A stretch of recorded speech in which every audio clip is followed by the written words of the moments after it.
Man now, you already know. It's live, it's raw, it's going down. Like this. I'm going around and letting everybody know that they welcome to the show. It's the latest thing you ever seen, you already know. Let me introduce you to your host of the hour. It be Mike and Mike. Yeah, it's the Man Hour. Got the hottest plays, all the breaking news. Every rumor, every trade, every breaking bruise. Tighten up the screws, yeah, it's going down. Have you saying what the fuck and never watered down? It's going down, I'll be rolling up. And if you buy it or you sell it, then you made the cut. Watch me flip it back, I can double up. I got sriracha for that ass, I'ma burn it up. Gotta check the rules, but know that it be fair and foul. Rep blow the whistle, coach throw the towel.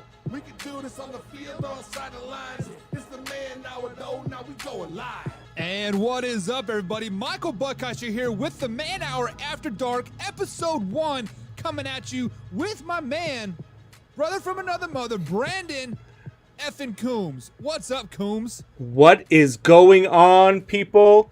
It is going to be lit tonight. I am going to yell at Buckeister a lot. You are not going to yell at me because you know I am always right, because LeBron is definitely better than Michael Jordan. We already established that.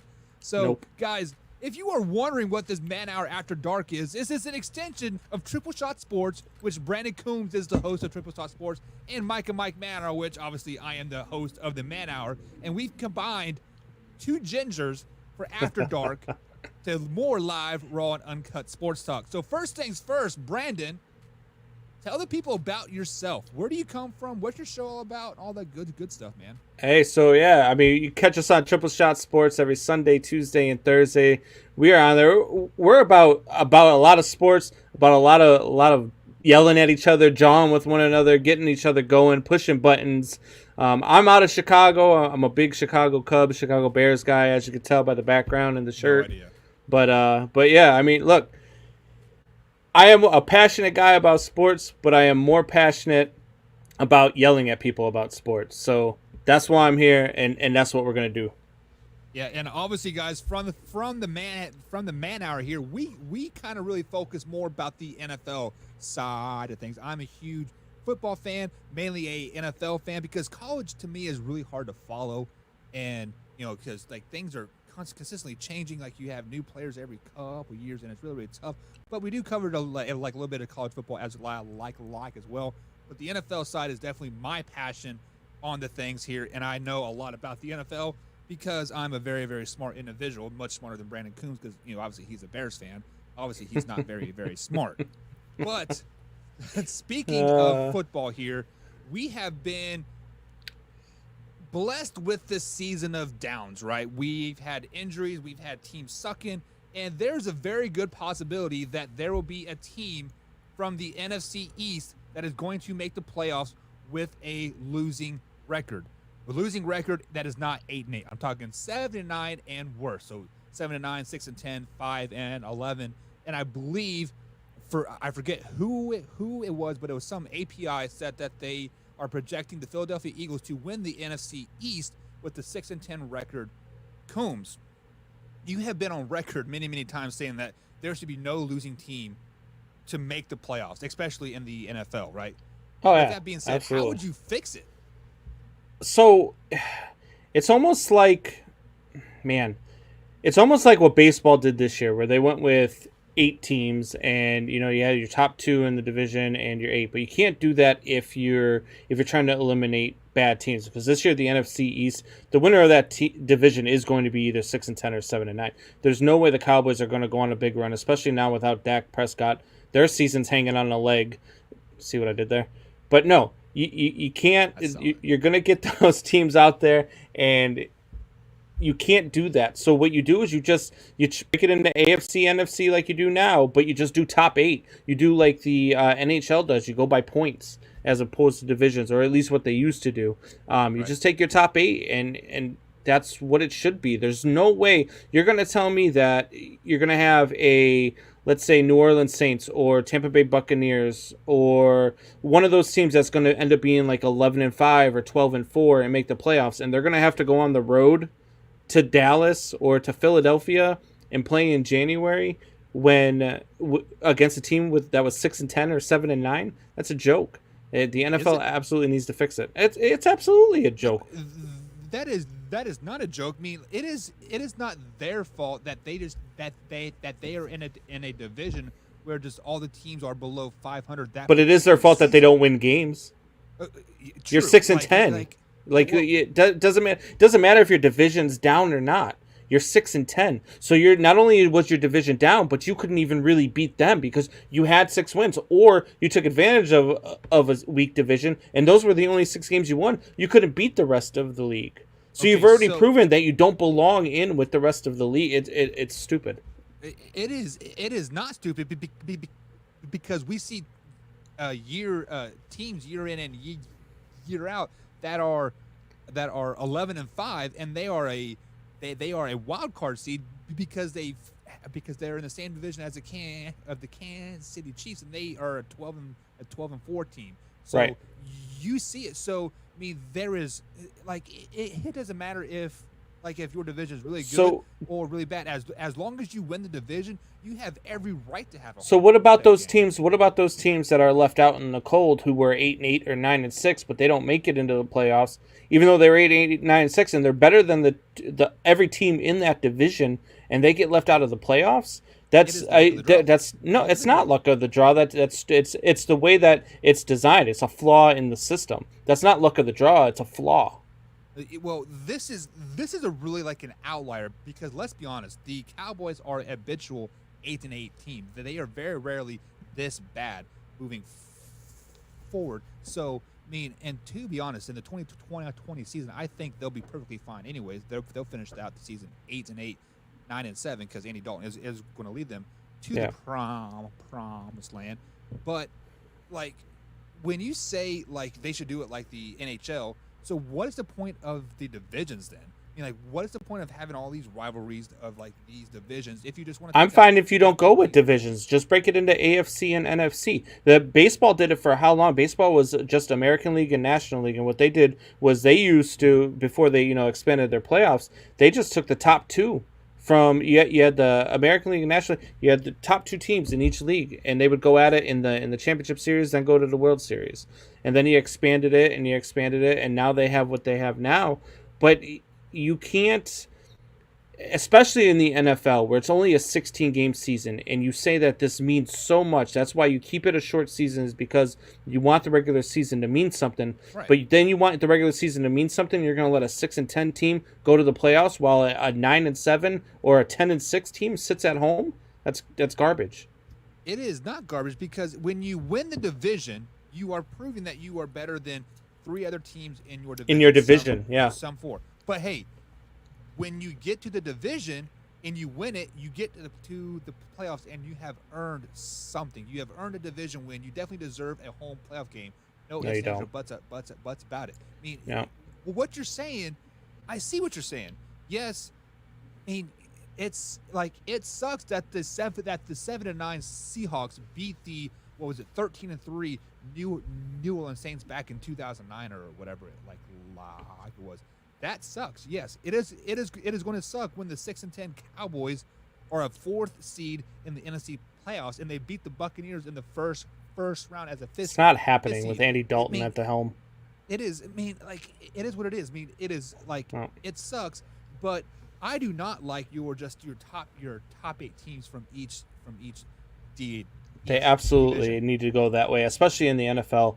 I understand it more in hockey and baseball where you have longer seasons, so sure you can control your destiny and all that. And if you win your division at 82-82 and you get in, that's one thing. But to be here at 16 games, you are still a 500 team. Yeah, but you're a 500 team. There's nobody in baseball is getting in under 500, and really, to be honest with you, nobody is getting in baseball at 500. That's just so. That's why in the NFL they need to absolutely just go to this. I mean, we're only 9.5 minutes into the Man Hour After Dark, and I am already smacking you down. Well, you see, this is really not a debate because I kind of agree with you one way or the other. Because Jameson, my man, a top fan here on the Mike and Mike Man Hour, says winning your division shouldn't guarantee you shit. Attaboy. I do disagree in a extent. Winning your division should get you into the playoffs one way or the other. Should it guarantee you a home game? No, but it should definitely get you into the playoffs. I mean, that's an even. I mean, just to give them a home game too is just another absolute debacle that the NFL is just dropping. The NFL plays 16 games. There is no reason why you can't split up to AFC and NFC. And I don't care if you have to go AFC and NFC and move some teams around. So if you have like the Baltimore Ravens, if it makes more sense to move them to the NFC and you split it East and West and keep the AFC out West and the NFC out East, find a line and do it, that's fine. But the NFL absolutely needs to go to its top 8 teams, because having 6 and 10 teams make the playoffs, while again 9 and 7 teams, 10 and 6 teams might be sitting at home, that you can't. That's garbage. That's absolute garbage. And if you're a fan of that 10 and 6 team and you're watching the Dallas Cowboys play on the first week of January, I mean, come on, man. How would you feel as the Kansas City Chiefs? Say the Kansas City Chiefs were back to mediocrity, okay, after losing to the Raiders. They might end up there, but that's a whole nother story. We'll talk about that later and how overrated Patty Mahomes is. But get out of here with that. If you had a 10 and 6 Chiefs team and the 6 and 10 Cowboys team makes the playoffs, how happy are you watching a wild card round? You know what? We have been there year in and like year out, because you consistently in the last 5 or 6 years you've seen AFC teams 11-5, 10-6 miss the playoffs when you have 8-8 NFC teams make the playoffs. So I mean, like, you can take all the 8 teams you want, but in theory, it should be the top 16 teams total in the whole NFL if you want to go that route. And if you were going that route, you might see 2 NFC teams in the playoffs year in and year out, because the AFC is so much better than the NFC. And Mike Reeves, man, I see your comment, buddy. As a Red Rocket yourself, how dare you speak to Andy like that? Look, I am not a Red Rocket. I am the Red Rocket, sir. You are the second fiddle to this Red Rocket. No. Jesus. It's opposite way around. But speaking of Mike Reeves, he says the division battles are great for the NFL. That is very, very true. The best teams make it further, so who really cares about the bottom? Because at the bottom, if you've got a 10 and 6 team that's sitting at home, you didn't get your best teams in the playoffs. So you didn't get the best competition in the playoffs, and that's ultimately what the playoffs are about. It's about the best teams going at it and fighting for a championship. So you can't have your best teams in the playoffs when you have a 6 and 10 Dallas Cowboys or a 6 and 10 Eagles or a 6 and 10 Washington, not Redskins anymore, in the playoffs. You don't have your best teams. Rockets after two. Ooh, I kind of like that. Hey, make the logo for that, Reeves. No, do not. But see, that is what is so intriguing about the NFL. Any given Sunday, you can have a 0-14 team beat a 14-0 team. We've seen it in the Super Bowl. The New York Giants squeaked into the playoffs. I believe they were 8-8 that season. Right. They beat the 18-0 New England Patriots in the Super Bowl. We've also seen a 16 team beat a 1 seed in March Madness, but it doesn't mean that it's going to happen every year, and it doesn't mean that it's what needs to happen. It happens in more time than not in the NFL. It is all about when the team is clicking at the right time. Then again, to that same extent, though, you've never seen a 16 team beat a 1 seed after the 16th seed was below 500, because 16 seeds don't get in to tournaments below 500. They don't even do it in college. I mean, teams okay. Well, if you want to go that route, you are 100% correct. 16 seeds don't, because they have to win their conference tournament. Normally, the teams that are below 500 are the 10, 11, 12 seeds. They don't do that either. You're wrong. They don't do that. Look at last year's March Madness bracket before it got canceled. I believe there were there were 7 below 500 teams or 500 teams in the NCAA. I'll look at that, but I don't believe that. I don't believe that at all. Look it up right now. I guarantee you. I'll look it up. There were many 11 and 12 teams. There were 10 and 13. I believe there was a team. I think they had 10 wins on the season, and they got hot at the right time. They won their conference tournament, and they got an automatic bid.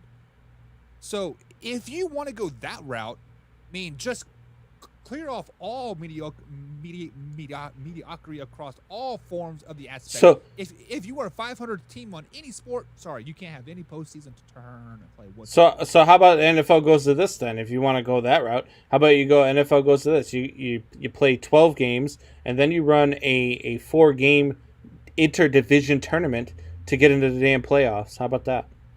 Say that again. I'm sorry. So you want interdivision interdivision playoff bracket to play into the playoffs. So you have to win want your to division eliminate tournament. divisions, but then you want to have an interdivision playoff game. Well, I mean, if you don't want to eliminate the divisions, I'm just proposing something else. If you want to keep the divisions. So what you're saying is they have a tournament for interdivision. So like a round robin, Yeah. they play each other twice, and the best team from the division makes it to the playoffs. Or you just go Exactly single what the elimination. NFL season is now, right? You can go single elimination. So you know? exactly what the NFL playoff system is now, right? No, it's not what the playoff system is right now. No, it's not. You win your division, you get into the playoffs. But it's not. That's not the same thing right now that I'm talking about with the interdivision playoff thing. You don't just play them to get into the playoffs. You play them. So in order for the Cowboys or the Eagles or even the not Redskins anymore, which they are still alive, and I could absolutely see Washington coming in and pulling out this division at 5-11 or even 4-12. Jesus Christ! Can you imagine if we have a 4-12 division winner? I will lose my ever-loving mind. Listen, Coombs, I am with you on this 100%. Like I don't think a team below mediocrity should be able to make it into the playoffs. And if a 4-12, a 5-11 team makes it into the playoffs, I guarantee you, in the offseason, there's some type of realignment somehow, some way. Now, there should be. Now, how would they do that? I don't know. Like I do remember last summer in the CBA talks, they were talking about the top 8 teams from 8 divisions making it into the playoffs. But I don't like that either. I like the division aspect of the NFL. I like the rivalries that we have. We have the Packers versus the Vikings, the Lions versus the Bears, the Cowboys and the Eagles. Oh my! Yeah, me like you always have those big rivalry games, and like I think you have to keep the division simply for that sake. But I think you could still have the rivalries even if you're interconference, because you're still going to have. Look at college football. You still have your conference rivals. I mean, granted, they have divisions, but you still have your rivalries. You still have college football has each conference broken down into 2 divisions, and then at the end they play a conference tournament.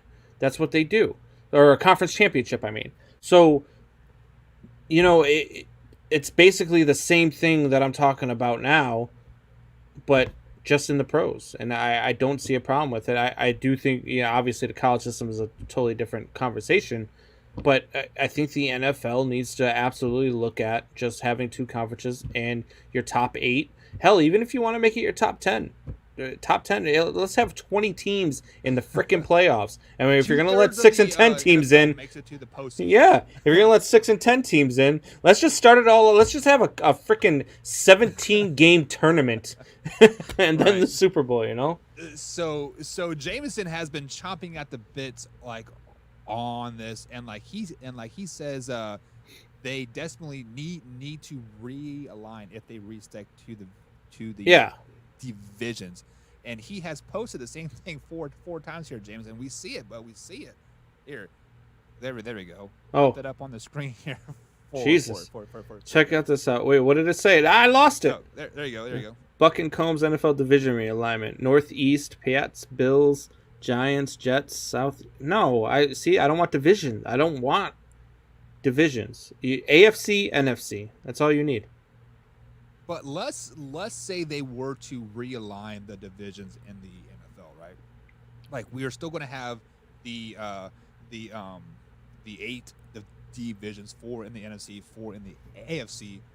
In your mind, how would you realign?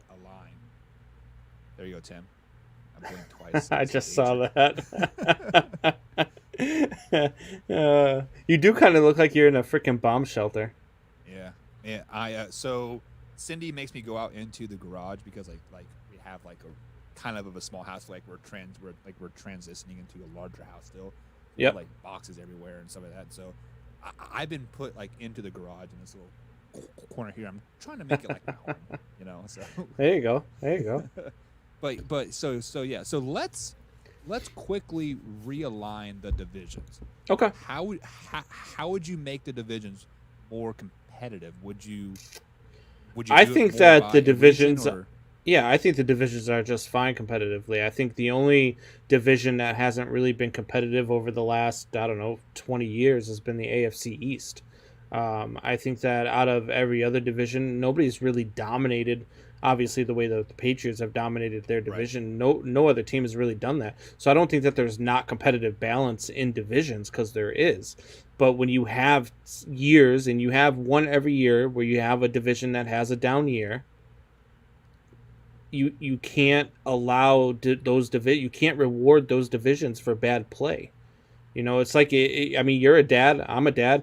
If your son comes home with on his report cards, comes home with 2 D's and 3 F's on his report card, you taking him out for ice cream that night?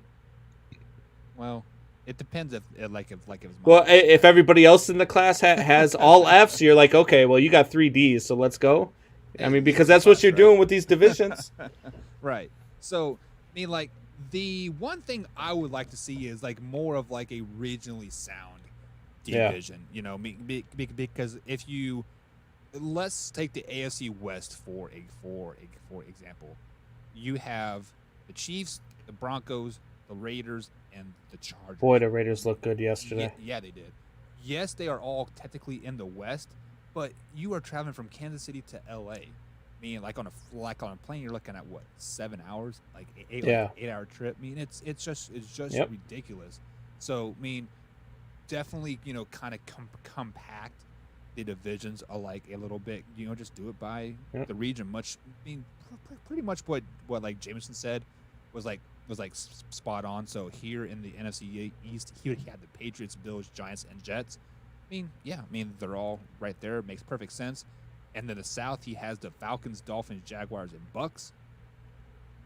Okay. And what if you did like soccer does? So soccer over, you know, overseas or whatever in Europe, they do the relegations. What if you took the bottom 2 from every division every year and made them play a side tournament next to the playoffs? So you have your playoff tournament and your lower seed, and have them play for the number 1 pick in the draft. Wouldn't that be fun? So you want to you call it the toilet bowl. You call it the toilet bowl. Yeah, but well, no, but then you're getting the best out of the worst, and they're competing for the number 1 pick. So instead of tanking, like you got all this, you know, tank for Trevor talk. Instead of tanking, now you got to win for Trevor. You know. Well, but I see what you're saying. But then the horrible teams are obviously going to get beat in the first round of that tournament, right? So not really. I mean, if you get the Giants and Jets, I mean, who like is that really? Do you look at like, man, who the hell's going to win? You know what I mean? Like, oh, that game's definitely going to get dominated. You get down to the bottom 2 in each division, unless you get like a division like the NFC South, where I could see the Panthers, you know, being a clear favorite to win that tournament or something like that, but. I would like, or maybe even if you went to the straight 8, like I'm talking about, go with straight 8 and then have the bottom, you know, 22 or whatever it is, or wait, 16, so 14. Have the bottom 14 teams play in the we call it the toilet bowl. Yeah, I see your thought process there, but you like it, don't you? You like it though. I don't like it. What? Yes, It's more football. What do you mean you don't like it? It is more football, but it is for a number 1 pick, and you want the worst team to have the number 1 pick in the end. Like, you don't want the best of the worst team to have the number 1 pick, right? Why not? Because that defeats the purpose of like. Do you really care if the Jets get better or not? I don't, but all right then. But like, okay, let's say it is like, say your Chicago Bears are in that toilet bowl, which they will be because they are complete trash, and like they lose in the first round, And so they get the 17th overall pick, and then they draft Long Beach State's kicker. Like, are you going to be happy about that? No. Because then you are in the same exact position next year as you were now, and then you lose in the first round again. You get the 17th pick again, and this time you. All right. How about this then?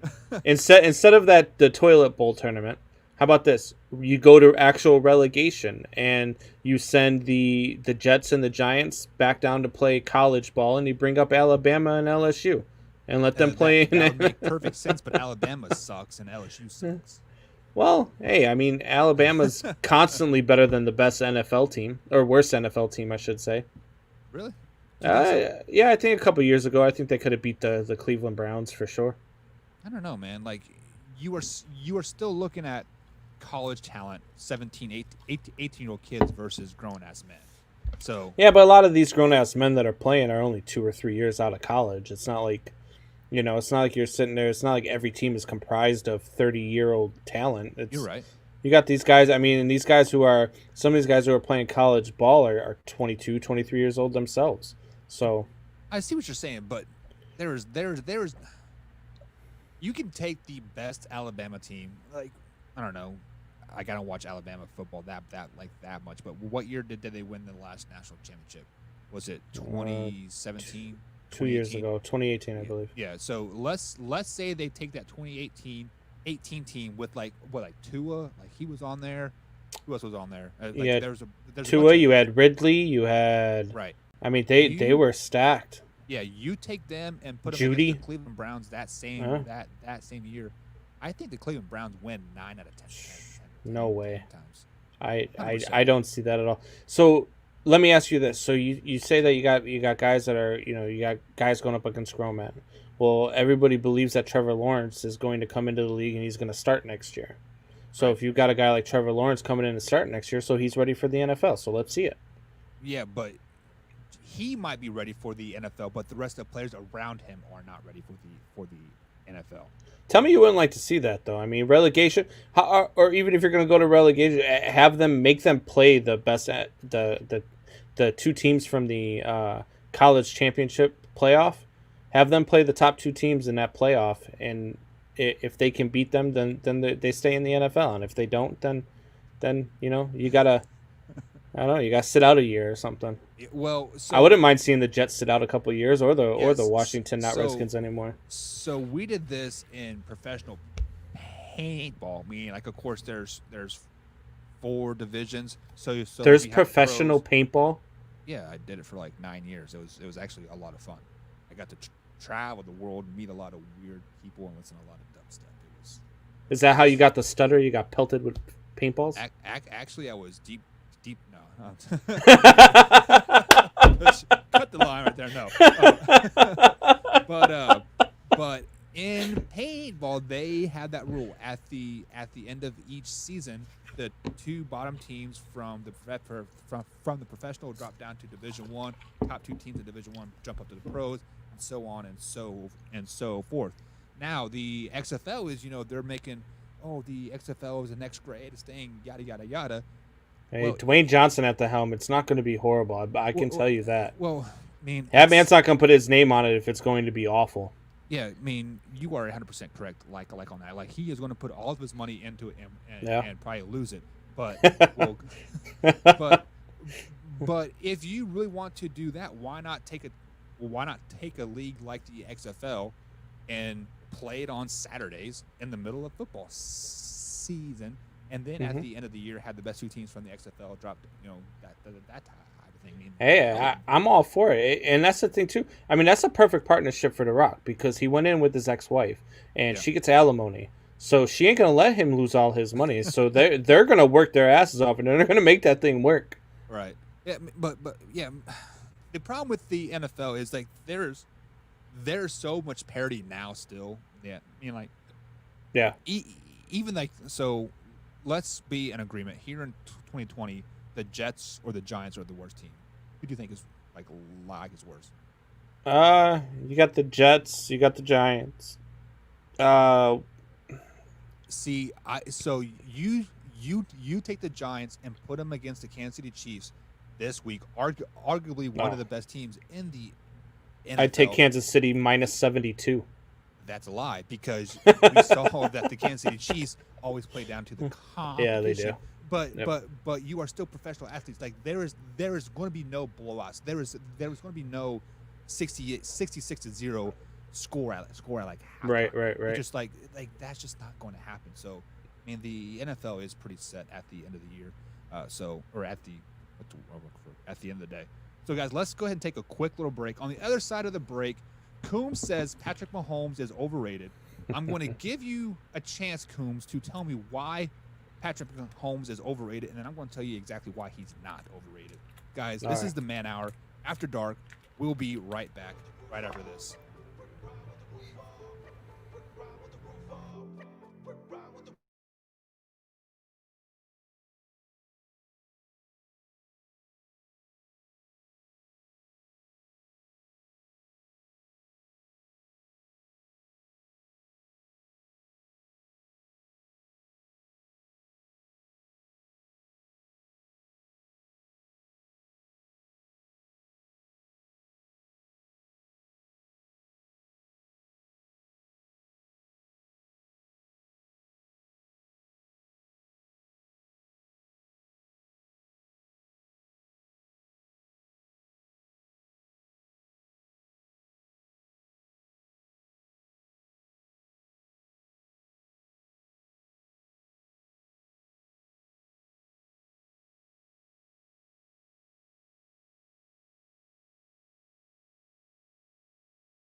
Put your top down, turn your volume way up, cause you already know what's up. I'll be ride with the roof off, ride with the roof off, ride with the roof off, ride with the ride with the ride with the ride with the ride with the roof off, ride with the roof off, ride with the roof off, ride with the ride with the ride with the ride with the ride with the roof off, ride with the roof off, ride with the roof off, ride with it, ride with it, ride with it, ride with it, ride with the roof off, ride with the roof off.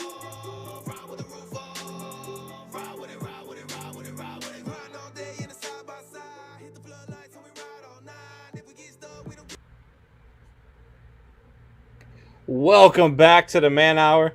That is your boy Meezus, man. You guys need to check that man out on YouTube. Meezus is a YouTube rapper who is unsigned. Lots of people know his name, though. This man can absolutely rhyme. Check out Meezus on YouTube. He is the exclusive TSS music. So definitely check him out. We play him on all our breaks over there at Triple Shot Sports. So let's get to it, Buck. Let's get to why your boy Patty Mahomes is overrated.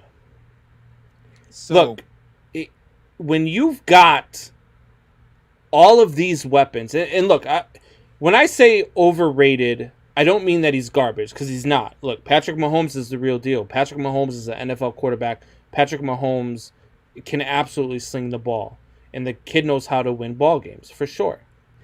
But is he, like everybody's calling him a ESPN, the future Hall of Famer, the that. Like, he is absolutely God right now in the NFL. right. And to me, when you've got the weapons that you've got, I think Lamar Jackson would have won in Kansas City. I think absolutely that Deshaun Watson would have put up the same exact numbers. I bet you if you swap Deshaun Watson and Patrick Mahomes is having the same career Deshaun Watson's having, and Deshaun Watson's having the same career Patrick Mahomes is having.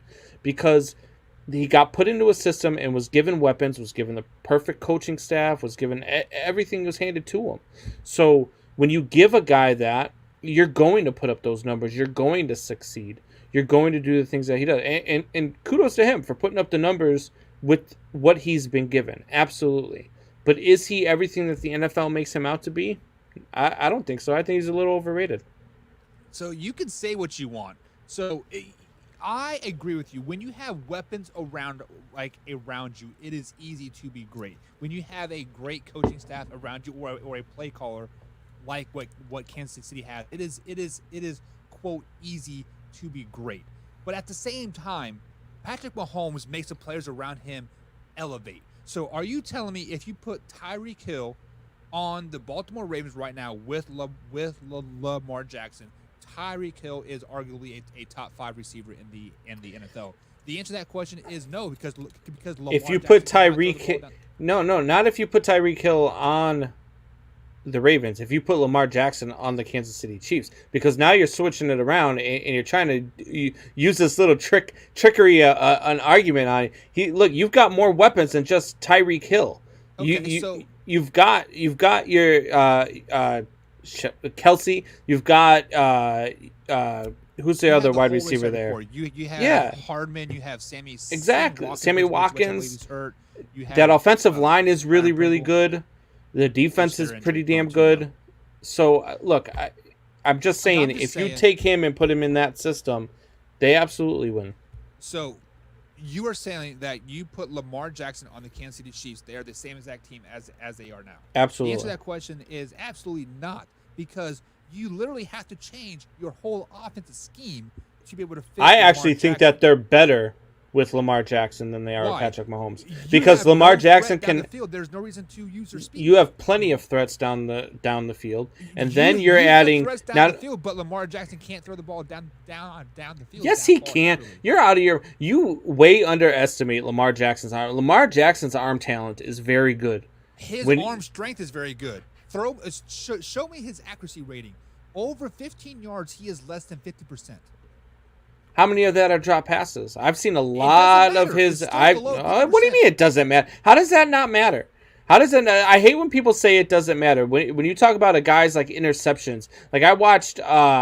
Who was I watching the other day? And You weren't watching Jameson. no. I was watching. I was watching. God, I can't remember the name of the. I can't remember which game it was. But anyway, he comes in and he goes to complete a pass, and it hits the receiver right in the hands, falls. The ball goes through his hands, hits his knee, pops up in the air, and the guy picks it off. But that's an interception on the quarterback. Right. Same thing, and it's also goes against his completion percentage. So completion percentage, interceptions are kind of an overrated stat to me. That's why I believe Jameson Winston's a top 10 quarterback in the league. I wouldn't because say they're an overrated stat, but they're probably overused stat. So like saying he went 7 for 17 with 3 interceptions, right? So then they need to add, you can add a drop pass category like in there. So maybe just to make quarterbacks like Lamar Jackson feel better. Hey, I didn't have any receivers to catch the ball, but for you to say that Patrick Mahomes is overrated after one, I mean, and he didn't even have a bad game. He threw for 300. I didn't say that after yards. just one game. I said that at the end of last season. Either way. So you are mad because he had a quote down year because he didn't throw for 5,000 yards, and he missed three games. If he would have played those 3 games, he would have been over 5,000 yards again for a second year in a row. Can I ask you a question? Starting. You Can I ask you a question? I'm not going to answer it. What quarterback last year did throw for over 5,000 yards? Because there was only one. What quarterback is no longer a starter? I asked you a question first. You answer my question, then I'll answer yours. I answered your question with the question. This is Jeopardy. But what is Jameis Winston, the backup quarterback, third string quarterback for the New Orleans Saints? He's not the third string quarterback. Stop it with that garbage. Was he in there taking snaps when Drew Brees went out for the game? Nope, it was Taysom Hill. Stop it. So to me, when a starter goes back and a player comes in, normally that's a Taysom backup, Hill is a right? gimmick. Is a gimmick guy. He's not a quarterback. Gimmick, but he has more snaps this year than Jameis Winston at the quarterback position. Okay. All right. You'll be eating crow. You'll be eating crow next year when Jameis Winston is leading the Saints to the Super Bowl. I mean, I eat crow every day, anyways, because the Falcons are so fucking horrible. But I cannot. So let me clarify here. So I do not agree with the media or whoever is putting Patrick Mahomes on this pedestal, right? So that is why I am such a Lamar Jackson hater, is because he put himself up on this pedestal saying, I am the greatest. I'm going to lead the Ravens to the Super Bowl. I'm going to do this, this, and this. He didn't put himself on that pedestal. He got drafted. Patrick Mahomes did not put himself up on this pedestal. The media did. The people watching the football games did, because they see true talent in this kid. So because a kid had confidence, you're holding that against him? Yeah, because he had confidence, and then what did he do? He got overlooked in the draft. Nobody even knew. I didn't know who the hell Lamar Jackson was until he came out and started doing what he did with the Ravens. But he had confidence. He had confidence in himself. He had confidence in his abilities, and then he came out and he proved it. What has he proved? That he come on, why? Because he lost the playoff game. You're all over him. Now, had he won that playoff game, you wouldn't have a freaking argument. But okay. So all right. So Peyton Manning was a great regular season quarterback. The best regular season quarterback, right? Yeah. I don't know about that, but he couldn't win in. Caught you there, didn't I? He couldn't really win in the playoffs. He couldn't get it done. He couldn't get past Tom Brady. And then you look at guys like look at Aaron Rodgers. Look at Brett Favre. These great Green Bay quarterbacks, so damn good, Hall of Fame quarterbacks. Each one of them has only won once. You are right there, but they've also won once, right? Therefore, that means he's only in his third year in the league. So because he hasn't won a Super Bowl, you're gonna get him because he's his third year in the league, and Pat Mahomes set the world on fire last year. He was how many times was he down last year and came back and won? So you're saying that he set the world on fire, but he's overrated? Come on now. He is overrated. But he set the world on fire though. Yeah, but he's overrated. So are you. Okay. All right.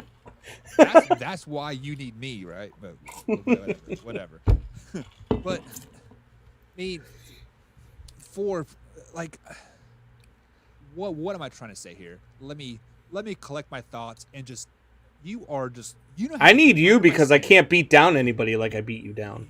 That's why I like having you around. Under my skin, and it's pissing me off. And the fact that you hit me on a bad time because first of all, the Kansas City Chiefs they were supposed to play Thursday. I was going to get to fucking watch the Kansas City Chiefs, and now because thanks to the Tennessee Titans, they all like to kiss each other and get fucking COVID. Now I don't get to watch the Kansas City Chiefs because I'm going to end up watching the freaking Baltimore Ravens again. Listen, we are. Hey, you should watch that so you can realize how wrong you are about Lamar Jackson. I saw him. He beat the Cincinnati Bengals. Congratulations, man. Congratulations. There's a reason why they will push the Kansas City Chiefs to air the Baltimore Ravens. Lamar Jackson's a better watch. No, the reason why they air Lamar Jackson here is because he graduated from Louisville. Did I just get a sigh out of you? Did you just sigh at me? Yeah. But it pisses me off because Kansas City's only 8 hours from where I live, and Baltimore's like 11 hours. So it's not closer. It's just damn you, Coombs. Jesus. Hey, look, it's not my fault that Lamar is greater than Patty Mahomes. Now you're talking gibberish. You are talking flat out gibberish now. So let's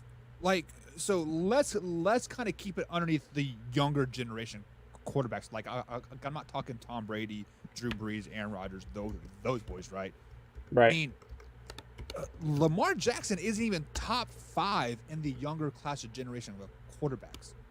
Maybe he's number 5. You have Russell Wilson, number 1, Patrick Mahomes, then you have Deshaun Watson, and then Kyler Murray. Hell, Josh Allen is better than Lamar Jackson. And you cannot type that. Get out of here with that, little cheater. So tell me, if you put Lamar Jackson on the Houston Texans, does he make them better right now? I don't think anybody could have made them better because I believe Deshaun Watson. Out of those three, I still believe it, and I believed it at the draft, even when the freaking Bears pissed me off that night in the draft. Deshaun Watson was the best quarterback in that draft, and he's still the best quarterback in that draft. So you're saying that Deshaun Watson is better than Patrick Mahomes and Mitchell Trubisky? Yes. Dude, I'm better than Mitchell Trubisky. That's a damn lie. You must be at least 6 foot tall to even make That seed that you emptied into a napkin earlier is better than Mitchell Trubisky. It was a wet wipe, but we'll get that. We'll get past that. But I do think Deshaun Watson is pretty good. I think he is. We're talking about overrated. I think he is underrated. People don't realize how shitty the Houston Texans are. You put any other quarterback on the Houston Texans right now, they would have not went to the playoffs last year. They would have not went to the playoffs the year before that. They are a complete dumpster fire without Deshaun Watson. Absolutely. 100%. He is completely overrated.